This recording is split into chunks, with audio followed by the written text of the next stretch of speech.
Hey everyone, welcome back. Did Roblox stop working right after you've updated your iPhone to the latest iOS? Games not loading, app crashing, or errors you've never seen before? Here's the quick fix.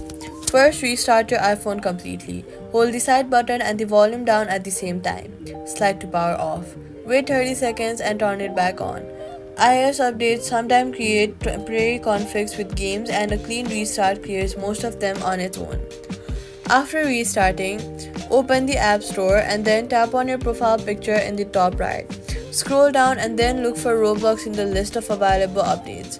Roblox usually pushes an update within a day or two of a major iOS release to fix compatibility. Tap Update immediately if it's listed. If there is no update yet and Roblox is still broken, go to Settings, go to General, then iPhone Stores. Find Roblox in the list of apps and then click Offload app. After offloading the app, reinstall it fresh from the App Store. A fresh install always gives you a version that works with your current iOS.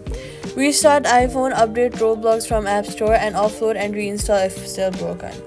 Roblox will be working on your new iOS, and that's it. Subscribe for more fixes.